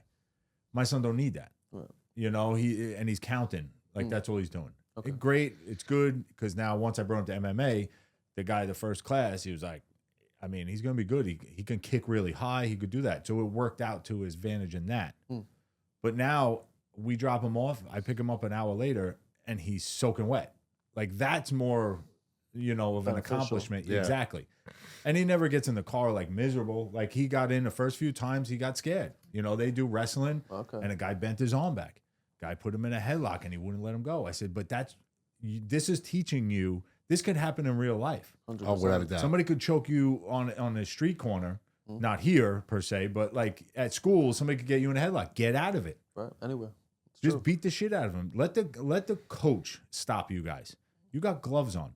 Like if that's what you're getting into and you're boxing and you feel he hit you too hard, hit the fucker back. If the coach thinks that's wrong, then he'll stop you, right? Yeah. If you have kids there, right, and you see one taking advantage of another one, you know, at what point do you step in now and say, listen, chill out, like, you know, You have to look at the kid's face.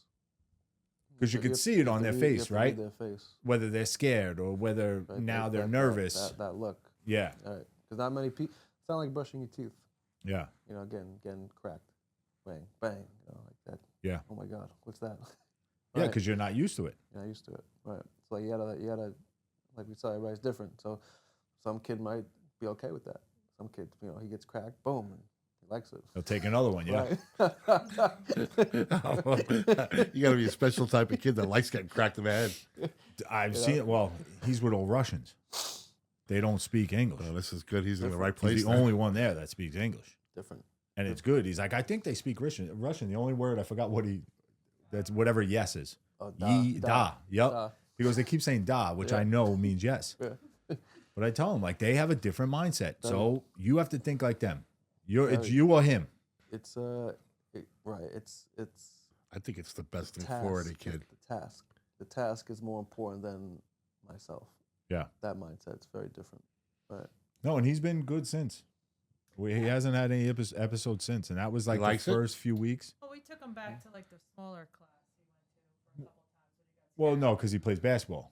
We didn't go there because he was scared. Because even then, I would say, listen, you don't have basketball on Wednesday night.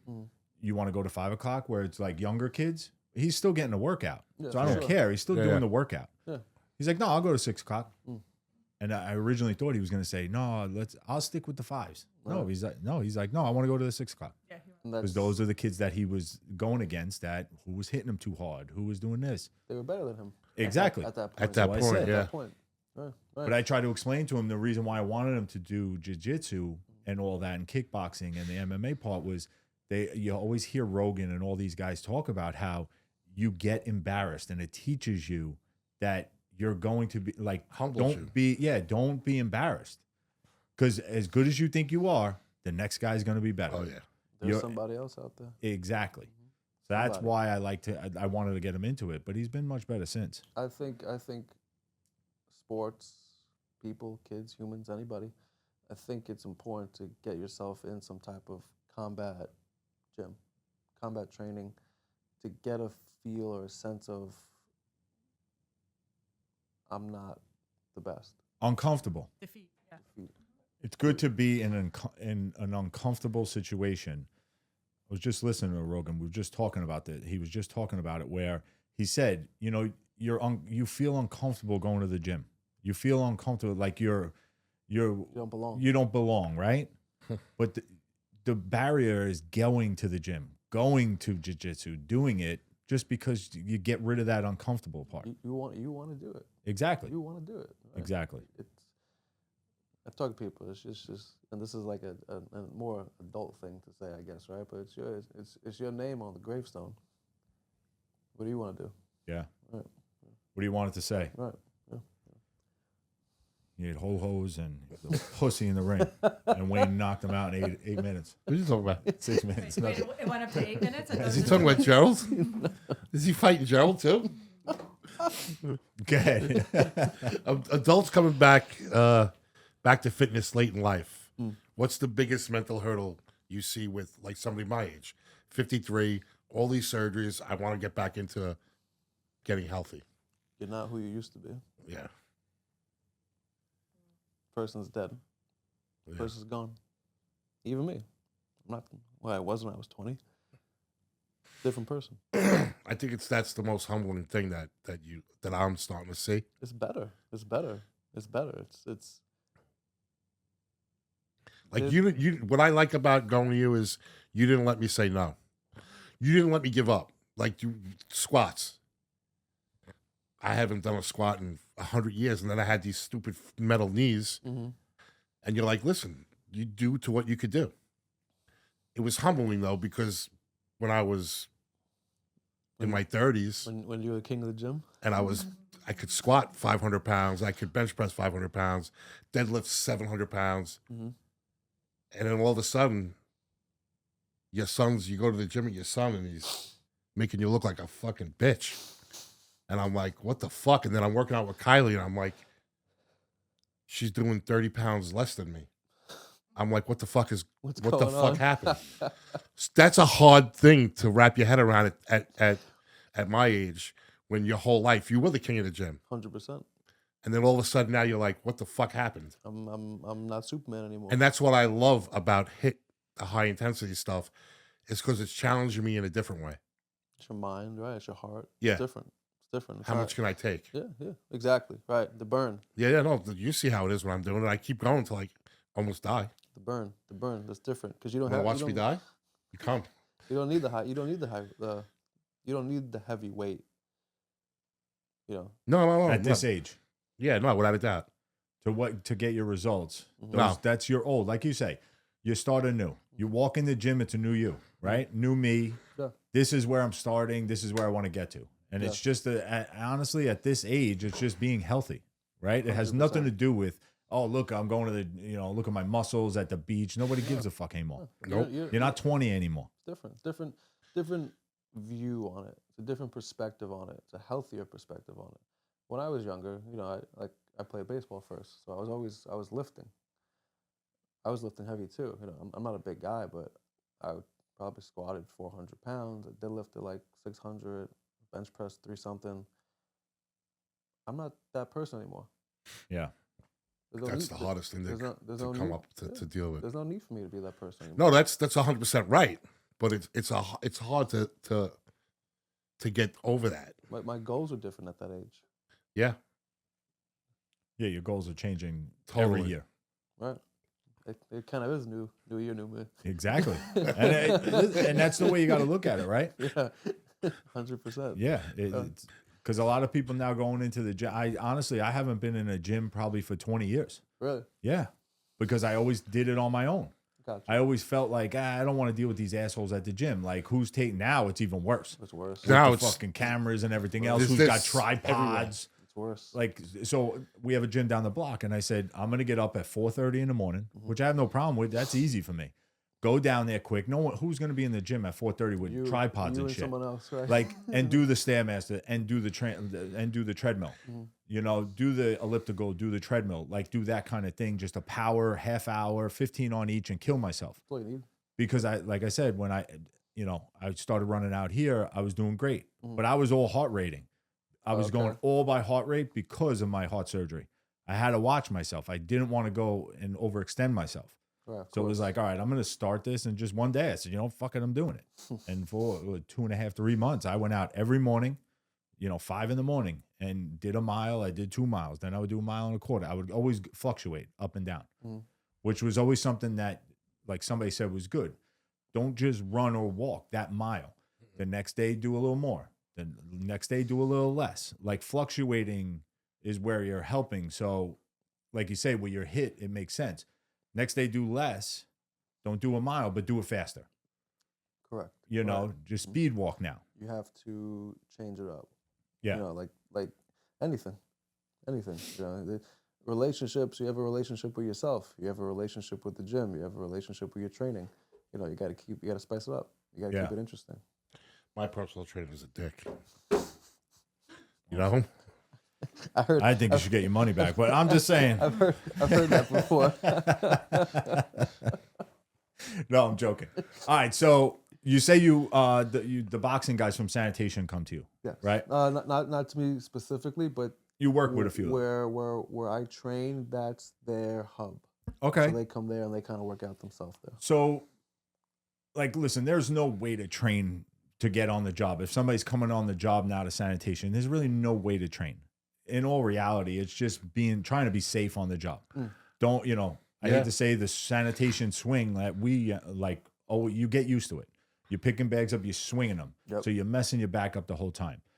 What is something in that sense to help them say, hey, I just got on sanitation.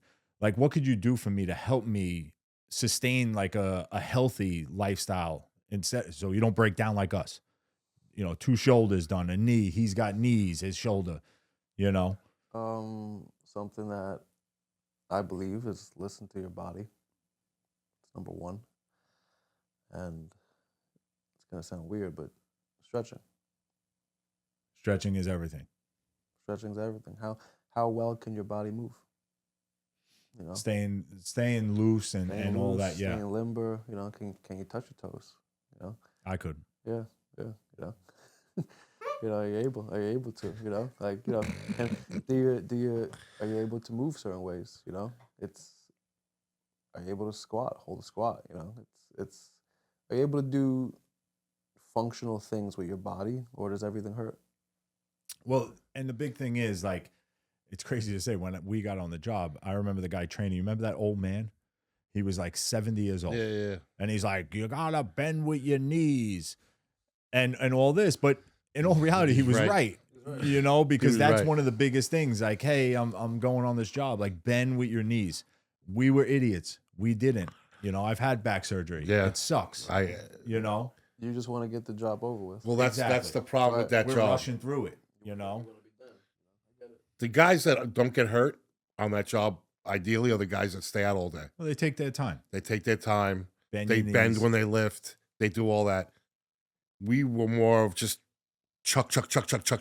Your body's bending in a million different ways. You're throwing shit. That's Couches. bad knees, bad Stay in the shoulders, truck. I got bad it, back. we did it. Picking up refrigerators by yourself or whatever you were doing. Like, you destroyed your body. All the guys that I know that stayed out all day, they never got hurt.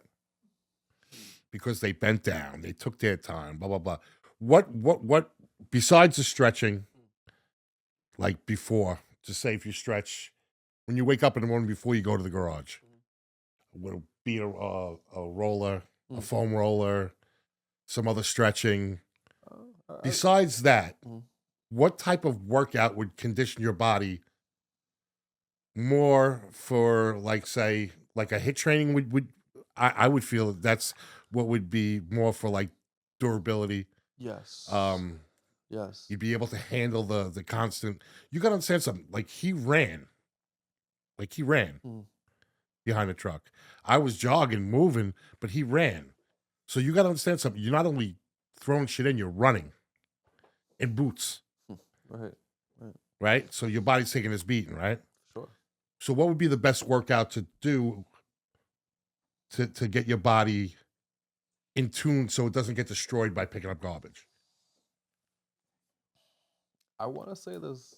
Like, I feel like functional bodybuilding wouldn't help. No, you probably pull something even easier because, you're just looking for aesthetics at that point. I would say something where it's more functional. I'm a big believer in yoga. That's me. I'm a big yoga guy. I did yoga religiously for like 365 days a couple years ago. Really? Yeah. My body transformed. I felt better, looked better, was healthier. And I was more not in a rush. I feel like, obviously, I know a lot of guys in the job. They're trying to clock in and clock out like anybody else in the world is, right? Yeah. So, but like you said, it's the guy that doesn't mind being out all day. That couldn't happen with us. I was usually in the gym by 9. Yeah. But if you have the opportunity to, I'm right behind you. Yeah. I'm doing the same thing. Yeah, and we had a lot of those guys on the job, that would go to the gym, work out, like after lifting all day. And right. 10, 12 tons of garbage. Right. Because when you did the job, and they said it to us, day one in CRS, they were like, this is not a workout. Your body's going to get used to this every day. So don't think that just because you're doing this all day, and we know it's not the healthiest job. Yeah. It's probably one of the worst jobs when it comes down to it, because there's always a lot of downtime.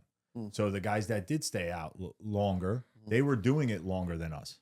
We were hammering it out in an hour and a half, 2 hours, which kind of probably hurt us in a lot of ways, not just our body. Putting strain on your body. Yeah. We're just beating ourselves up. Beat the shit out of it. Right. Don't get me wrong. You save 6 hours, right? Or whatever your case is, right? But, Yeah. It's same thing, consistency or intensity. The philosophy was get off the street. Get off the street as fast as you can. Yeah. That's majority. I would say 80% of the guys when we were on the job. Now it's a little different. They can't get away with stuff that we got away with back then. Everything with the trackers now. Yeah, Yeah. well, they got all that shit. Tracking These them guys all. are all Yeah. fucked up. They can't fart.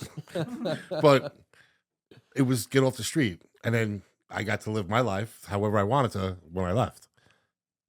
You know what I'm saying? So if I finished, we 6 to 2, we were done on a good route 8:30. Yeah. Dumped, probably back in the garage by 9. When I was in Staten Island 3, my gym was right across the highway. Mhm. I was in the gym by 9:10.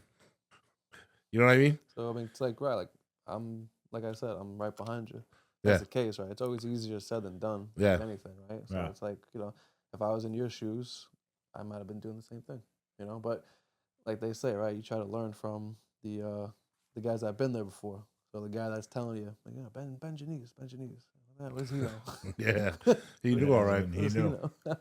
So how would you in a gym simulate like working out like a route on the sanitation just to I'll always start with cardio.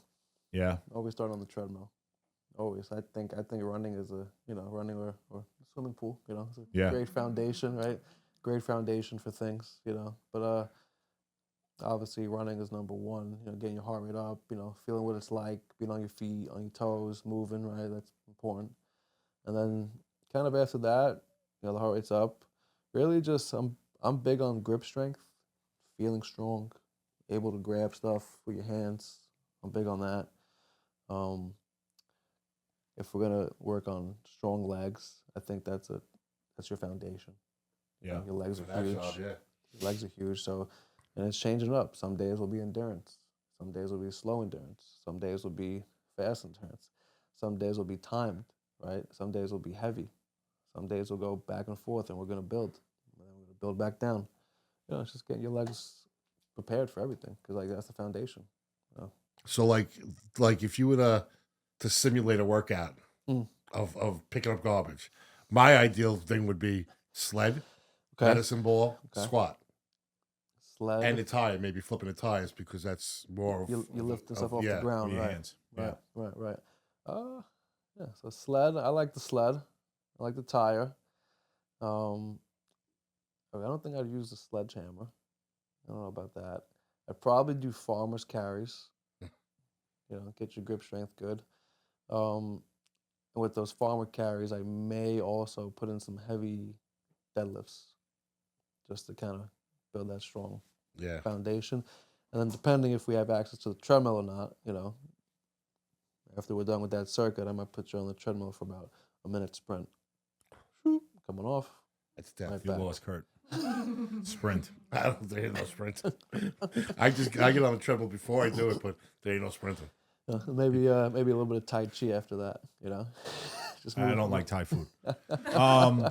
No, so and just really because I did have back surgery, and the biggest thing is like it always discouraged me because the first thing they say when you're going to therapy and you're doing this before my surgery, you got to work on your core strength. You got to work, but I couldn't do sit-ups because my back would hurt, like it would just hurt everywhere. So it's like and what would bother me is like then I see someone who's 300-400 pounds, and they ain't got a fucking back problem. So it's like, what the fuck am I doing wrong and I can't do it. So what would you suggest to someone who they can't do the sit-ups, they can't do all that, like to get their core and their back strong? Like, what would you tell them like what to do? As I work with Kurt or anybody, it's modifying what works for you. Just because, like we talk about, everybody's different. So Yeah. even when it comes to certain workouts and someone's healthy, you might not be feeling a squat in a certain way. So I might have to adjust your feet. I might have to make your feet a little further, a little back, angle you a different way so you could feel what we're looking to obtain. Yeah. So it's different for everybody. So if I am going to work with someone, I'd probably start with some type of isometric hold. And that's kind of like a plank or something like that. like a plank, or you're on your back, you're holding your feet 6 inches off the ground, foot off the ground, seeing how well you can hold that, keep yourself stagnant, straight. You ever do a plank? Oh. Bro, planks are horrible. Yeah, I went. What You like Kurt. I'll do all of it, but planks are horrible. When you hurt your back and you went when you started going for physical therapy after your surgery, did he have you doing planks? No. Bro, when I hurt my back, he had me doing planks and he would laugh at me. Joe Saraceno, one-on-one therapy. Staten Island, you know Joe, right? Yeah, I never went there. So he would always be like, how much you bench press? How much you do this? How much you do that? And I would tell him, he would laugh. He'd go, all right, do the plank. So I would go right down in the plank position, and after 30 seconds, my whole body was convulsing because you're tightening every ounce of you to hold that. I mean, to me, that's the best thing ever is a plank. And it does people that because I know a lot of people that their back does hurt when they do planks, and what I've learned is because they're not engaging their core, they're not squeezing their glutes. Yeah. So you have to do both to engage your core. It's not just get into position and then it'll take care of it on its own. It doesn't. I wish it worked like that, but it doesn't. You have. I feel once you start to engage all that, that's when you start to get that shake and all that. Correct. But you have to. We're gonna do planks with you later, and I'm gonna sit on your back while you do the plank. Oh I'll ride you. The fuck? I'm out. So what do you think is more important for sanitation workers, lungs or legs? Legs. Legs all day. Legs. Number one. That's like one of the biggest factors in life is how strong your legs are. That's your foundation. You're walking on them, you stand on them.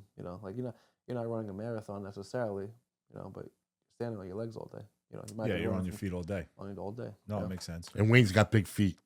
Yeah. Size 16. Got a good base. 16. 14? 15. 15. 15. Got a good base. How long would it take to build work level endurance if the person's out of shape? For me. Work level endurance? Yeah. As in, like, on the job? Yeah, being out of shape like the way I am right now.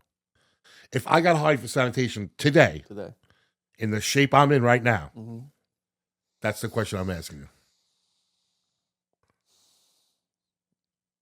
I want to say minimum 3 months. I figured that.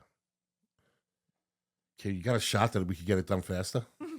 You're trying shots already. They ain't working. Yeah, no shot ain't working for me. No, listen, like you said, it's the time you put in, right? That's all it is. So those people who come in the New Year's resolution, oh yeah, I'm gonna do this, and then 30 days goes and they saw themselves lose a little pounds. Oh, I'll do it on my own. Because I've been that person. Like, I could do this home. I don't need to come here anymore. And then they fall off. Like, they're not gonna get to that shape that they really want to get into where they can go further now. Right. And get even, all right, you lost 5. If you stay here for 3 months, I'll get you down 15, 20, but you got to do the work for 3 months. 100%. I tell anybody that I work with, you're with me for an hour a week or 2 hours a week or 3 hours a week, however many times you come. You can come to me 7 days a week, right? There's 168 hours in a week. What are you doing with the other 160 after you come to me? Yeah. What are you doing with them? What are you eating? What are you, sitting around? Right. What are you doing with them? I always heard this too. Is it easier to change yourself or is it easier to change your environment? Ultimately, it's easier to change. It's way easier to change my environment, huh? Yeah, because then ultimately you change yourself. You change your environment. Yeah. No, so I got to purge again. Shit. I got to purge my cupboards again. So we were talking when you first came, and I had open heart surgery. Yes. So, and it's whether it's hereditary or stuff. I won't blame the sanitation department, but it is from being on it. It is by far the most unhealthiest job on the world. Just because the downtime, just because, like I was saying, where your body's getting used to that everyday routine. Sure. If you're not doing something after, like he said, he would go to the gym. You would go for a run. Like my old partner would run marathons. He would go home and run 3-4 miles a day after we just ran 3-4 miles. Right. And we always had that stigma of like, oh, they're all fat guys. They're all lazy. They're all this. But it's in all reality, it's all city workers in New York. Yeah. We don't take care of ourselves health-wise because the hours are long. We're working overnights. What happens? You get a little tired. We would work on the spreaders for 12 hours. It was like 6 coffees and how many chocolate bars, anything to get us through the 12 Right. hours. So what would be your recommendation for guys to break the cycle and, get back into a healthier lifestyle, with the job? And like, is it just do something after? Don't think the job is your workout for the day. Yeah, no, it's never the case. It's never the case. You're just because you're moving or just because you're getting your 10,000 steps in, that's a part of it, right? But how else are you pushing yourself? It really comes down to a simple question. How long do you want to live? True. Very true. Like that's really what it's about. It's and what are you doing to obtain that? Yeah. And like you're preaching with the hit is your heart rate. Super. Where a lot of those guys that do go out there, they're big guys. I mean, we knew some big guys on the job. And if they're walking, they're getting the route done. But like they're saying, oh, well, I did 12,000 steps today. But did your heart rate go somewhere? Exactly. That's what I was just going to say. Right. Then that's the thing. It could be, hey, listen, every 1,000 steps, bang out 20 push-ups. You add to it. So that's what he's telling you. Like add to the daily. Every block you finish, bang out 10 push-ups. Do you remember Johnny Turner? I do, but I don't. He was I he don't was know on that- sanitation. He was a yeah, boxer. yep. You know Johnny Turner. Yep. So what Johnny Turner would do is when his partner, Johnny would run behind the truck. When his partner would make the U-turn, he would go right down. Boom, boom. Yeah. He would be doing push-ups. Not, guy's crazy. Every time I ever seen that guy, and he carried it, I guess maybe because he was a pro boxer mentality. If he parked his car wherever he parked, and he was going, he would jog. So if he parked at the mall, he'd jog into the mall. When he got to the door exit, he would jog back to his car. Like that's the type of shit that guy did that instilled in himself. You know what I mean? And he was all It's all your mentality when it comes down to it, right? yeah. And I would definitely say it was him being a pro boxer all them years that conditioned his brain like that to be like that. Yeah, it's a. But he would do push-ups in the middle of the route. It's a do crazy. or die mentality, especially if you're in combat sports. Like it's you under the lights. Yeah. Like did I do my push-ups? Did I do my miles? Did I get enough sparring in? Did I my coach used to say this, did I smash my girl too close to the fight? Like all this plays a factor in your head because now once you go in there, I think Teddy Atlas said this. There's a circle of truth in boxing. You find out who you are. He was a nut job, Johnny Turner. That's all I'm going to say about that. No, so like he's telling you guys on sanitation, like add to your daily, right? Please. Don't do your basics. And you could do it while you're at work, while you're on the route. Please. And to stay that healthy. And the great message is how long you want to live. How long you want to In live. all reality. How long you want to live. Right. We had a friend of ours that always used to yell at me with, because, he was big. And I would tell him, dude, you got to start paying attention to yourself. You got young kids. Like, you got to think of that. Like you say, the end game, right? How long you want to be here for your kids? He would tell me, wow, you smoke. I said, but I could put the cigarettes down tomorrow. You can't drop 100 pounds by tomorrow. Like, it's a longer stint that you have to put the time in. 100%. And that's a lot of guys on the job. And that's what I fear. Like, it's just, it's going to the wayside. There should be more health. Like, it's all about like staying, the job is the job. All they care about is getting the job done, right? The city. There's no push for a healthier worker in the city, like within the civil service. With none of the jobs. They don't do anything like that. They're not proactive at all in your health. At all. I think it's a disservice to New Yorkers, people that help run the city, right? We're all needed, right? First responders, right? That's part of the job, right? You guys help out, right? You, cops, firemen, corrections. I think it's important, and maybe this might be an unpopular opinion, to give a yearly some type of test, type of physical test. Yep. Can you get under? I don't think that's I think that would help a lot of guys with longevity. I think it's a great thing because it gives you something to look forward to instead of waking up, punching the clock. All right, sign me out. All right, now I'll go home and then do nothing the rest of my day. it gives you something to look forward to a little bit. Like, hey, when's your test? You know, when's your test? My test is this. Who's grading you? Oh, this guy's grading me. Oh, he's a prick. You know, like, oh, he's cool. He's cool. He's cool. You know, like, Yeah, but that's a great idea. That is a great idea. You're building some camaraderie. You know, like Yeah. you need that. You need that. You need that. Okay. Like, There's a lot of guys that were picking up garbage when we were young that you would think, bro, they're going to die behind a truck. I'm They were not even partying kidding. more so. Yeah. Not even kidding. But it would hold you accountable, Super. right? To You have a being test. healthy for the job. And let's be honest, like we have the CDL licenses where you have to get a physical every 2 years. Okay. It's a joke. Sure. Like the guy goes in the corner, he says, Yeah, can yeah. you hear me? Yeah. Yeah, I heard you. All right, you passed the hearing. Yeah. It's like, It's a joke. this is like it's a clown show where they should be really proactive to help these guys to sustain a longevity on their lives, and they have something to look forward to in the future. Especially with our old job, because your body's getting taxed. And it's sad to say, like he said, it seems like they don't care. It seems like they don't give a They shit. don't give a shit. Next guy up. I don't. It think, was always that mentality. I don't think they do. Unfortunately. No, Unfortunately, it is what it is, man. They don't, because in reality, you know, it's free will. Yeah. Right?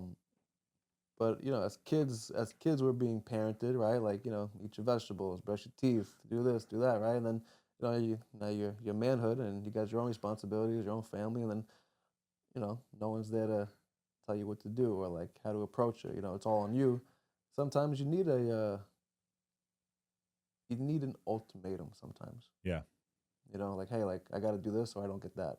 You know, I got to do this or And they don't do that anymore. They don't. No. do that Even these anymore. parents don't even do it sometimes with their kids. If you don't do this, you're not getting that. You know, where they don't hold them accountable anymore. And the city really should look into something like that. I think it would be definitely beneficial, and I think it would just make a healthier atmosphere for everybody. Yeah. You know? People's lives would increase. I believe that. No, it's a great idea. And now we're going to get into, you know, where people can find you, social media, LinkedIn, you know, share all your stuff. But I'm going to reach out and to somebody I know on the job. And with this information now, maybe you could be the guy who they can send all the guys to, and you could do the yearly. How about that shit? That'd be I fun. just got you a gig. Not a bad idea. That'd be fun for me. Not a bad idea. Are you near a donut shop? Because that would Yeah, hurt. it's the- That may hurt the guys. No, it's not that close. What are you talking about? We'll get them there. Yeah, true. So tell us how do we find out where you are? So my I work out of a gym called Team Real. It's on the South Shore of Staten Island. It is on Rossville and Arthur Kill. So that's where I'm at. And my Instagram tag is Hit It Hard Fitness. And right now that's really all I got with the I guess advertising and stuff like that. All right. Yeah. No, because we'll tag in all that stuff and get you. I'm gonna get you that job for sanitation. Do you train groups of people? I train groups. Is that cheaper? Same. Like if I come 4 of us, 5 of us, 6 of us, or I come separate, is it all the same? All the same. Yeah, all the same. Yeah. Do you do an in-house for people who, you know, whether they're afraid to go to the gym, or do you like they just can't? Like people can't. Oh, like home services? Yeah, like home services. That was big during COVID for sure. Obviously, right. But still, I do that till this day. It's just you know, depending on the time frame and if I have time. Yeah, if it works in your If schedule. it works in the schedule. Oh, that's cool. Yeah, for sure. Yeah. I'm always here to help out people. You know, that's kind of like what I do. You know, that's why I enjoy what I do. Do you have a boxing ring available when you train people for the boxing? Yes. Is it always available? Always available. Always available. Always available. Oh, Yep. Coach. You're so Coach. dead. Coach gets Look. first dibs. Always available. Just So saying. dead. I'm gonna start fucking. I gotta start stretching now. Do you give a free first session to see if your style of training is what the person wants? 100%. Yes. Free first Okay. session. You come in. You like it. You don't. You know. You get a free session out of it. And I hope you're the best. Is it cheaper to pay monthly or pay as you go? Pay as you go. You know, it's always pay as you go. You All know, right. you come in. You know, you pay, and you know, level of respect is there. And That's it.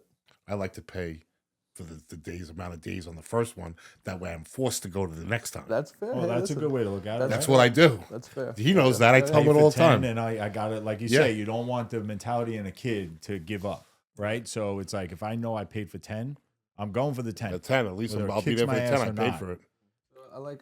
I prefer that as well because I'm a big believer in like you're investing. Yeah. So now there's some type of accountability. It kind of shows the person looks like they're like willing to do this. Yeah. Yeah. So I prefer that, but as in like everybody's financial situation is different. Yep. So I'm not opposed to taking on the day as well. Well, all right. So we're gonna get into rapid fire that Kurt does, and we're gonna thank you again. But I thank you for coming out, and I appreciate it because I too still have to get back in the fucking gym. Yeah. I'm going to see a surgeon tomorrow. Hopefully, I don't need knee surgery, but we'll go from there. We'll pray, right? Yeah, we'll pray. knee. Pray. Yeah. Rub his knee. All right, so we're going to do rapid fire questions. I'm going to fire a question. You fire back an answer. First thing comes to mind. Uh-oh. No long-winded explanation. Just rapid fire. All right, You ready? Huh? Who's harder to train, kids or adults? Adults. Is social media helping or hurting fitness? Helping. Heavy bag or mitt work? It work. It's fun. Harder, boxing conditioning or sports conditioning? I say boxing conditioning. One thing everyone should be doing but isn't. Self-analyzing. Best cardio, boxing or running? Running. Harder, hitting a fastball or taking a punch? Ooh. How hard's a fastball? Kids hit hard too. Favorite gym tunes? Hip hop. Hip hop? Least favorite exercise? Curry, that's a tough one. Least favorite exercise. I guess I'll work with everybody. Core, right? Abs. Oh. One word to describe your style of training.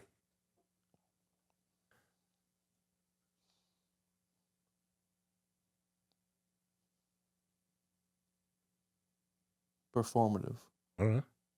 One exercise you swear by. Running. Do your clients curse you a lot? I love it. They do. Morning or night workouts? Whenever you can. Heavy weight or high reps? High reps. Stretch before or after? After. Water or sports drink? Water. Okay. I told you that one. It's gonna be water. You want to do the blind ranking or? No, you can do it. All right, so now we're gonna do a blind ranking. You know what that is? Mm-mm. All right, so you have 7 things to pick from. Okay. One, when you rank it number 1, it stays there. Whatever number you give it is where it goes. Okay. 1 being the best, 7 being the least best. Gotcha. All right. Top 7 must-have exercises for life. You ready? Squats. Where do you put it? 2. Push-up. 4. Pull-up. 3. Deadlift. 5. Lunges. 7. Planks. 6. And your number 1 is sprinting. Yeah. Number Comes 1, down to baby. one. And It comes down that's- to running. And then the funny part is that's on one of your ads is you sprinting. Mm-hmm. That's me. Yeah, you need it. You need Perfect stuff, pal. You need it. Very good, man. it. Sure. So the whole concept of this entire thing is just more so on getting your heart rate up. Because like you rank sprinting number 1, which is straight up to get your heart rate Yeah. up, right? So even if you are a jogger or a walker, getting your heart rate is where you're going to see your results, right? Your results, your endorphins, oxytocins, just that. Yeah. I felt great. No, and honestly, you say running a lot, like in this whole episode of like, that's key to it, like where you think that's where you're going to be most productive. And when I was running 5 miles a day, people would think you're nuts. where you're like, oh, listen, I'm going for a run. They'd be like, what? Who just goes for a run? Like, you're an idiot. Like, they make fun of you. But it's more so because they can't do it, right? Some people call it jogging. Yeah. But I started out, I got to a limit. We talked about getting to a number. I got to 260 with my shoulder surgery. And I was out at the landfill. And I'll never forget, 18 months on light duty. And I said, you know what? I can't fucking do this no more. That was my limit. P90X. I was doing P90X. I was well. doing everything. But that was more when I got down to, like, I was back into the 235s, 240s. But I did walking to lose weight. It's an app. And it does that. You walk for a mile. The next day, you walk for a certain amount. Then it tells you to pick up the pace. Okay. Then you pick up the pace for 20 seconds. Yeah. Then it slows you down. Then because it's all the heart rate. Well, I always would work out when I was trying to lose weight. Manipulate your heart rate. Yes. So if you're on a treadmill, you don't necessarily have to go fast, but I would go every minute, incline. And then, like, if I started at a 2.0, 2.1, 2.2, as I went up, climb the ladder of the incline of the treadmill and the speed, and then work your way back down. Yeah. Anytime you do this to your heart, it's good. You have to manipulate your heart rate. You have to mix it up. Yeah, you have to manipulate it, mix it up. You know, push the intensity, right? You know, like. That's when I see myself lose the most weight. That's why I'm saying it's important. You know, it's important because you'll find it. You're pushing yourself. You know, you're pushing yourself. And that's the thing. Push yourself, people. That's what you get. You know, don't get comfortable. You know, push yourself to that next level. Sweat a little more, and then you'll see the results you want. It's you know, as I tell the kids that I train, because I have them shadow box. You know, so shadow boxing is important. You know, right? So you're in the mirror. You're throwing punches at yourself in the mirror. You might look foolish. You might ask yourself, "Why am I doing this?" Right? And when I talk to them, I say, "See the person that you're looking at? Yeah, it's me." You know, kids. Yeah. Oh yeah, that's gonna be your best friend or your worst enemy. You know, so you gotta. It's your choice. It's a good way to look at it. You know, either one. You pick. You could fix it because you're looking at yourself. So make the changes you want to see while you're looking at it. Yeah, for sure. George, first I want to say, George, thank you for doing this. No, please. It was awesome. And we want people to stay on those New Year's resolutions. Yeah. Push yourself to the limit. You know, it may hurt. I'm sure you see that a lot. You know, people are hurting. People go, you know, get frustrated. 100%. But you have to push yourself to get through it. And that's why I wanted to start this year off, you know, with a new season to get people to say, like, hey, you know what? I got to look at myself in the mirror and say, is this what I want to see, or make the changes I have to? The days are gonna go no matter what. So I'll make them worth it. And how long his true message, your true message is how long you want to live. Yeah. That's what it is. Right. And that's a great message, man. Yeah. How long, how well. Yeah. For sure. But I do have to give a shout out to funny enough, Kurt, I was with Wendy's cousin, Maggie, over the weekend, or 2 weeks ago at Christmas, and she was in Germany. She met the Getzes? No. She winds up meeting a friend there that is from, like, North Carolina. She's from somewhere. And she starts talking about how she has, like, the 6th degree to Theo Von. And she's like, the girl's like, what do you mean? How? She's like, well, my cousin Wayne was on his. He goes, wait, your cousin Wayne is from Trash and Talk? In Germany, she's listening to this Trash show. and Talk, Dankeschön. Yes. So I want to give her a shout out. Carly Bruder, thank you for watching. Carly! Keep watching. We love it. Yeah. Share it to all your German friends, please, and get them into the health fitness world, and we'll go from there. George is going to abuse me on the ride home. Oh, it's going to be awesome. No, George, we appreciate it once again. Please. And like I always say, be nice to people. You never know what somebody's going through. And get ready for season 3. We're coming in strong. Gets Owen 2026 boxing match. It'll be videotaped. Yeah, we're going to bring everybody in. All right, peace out, y'all. What's up? Yeah. Get a load of this.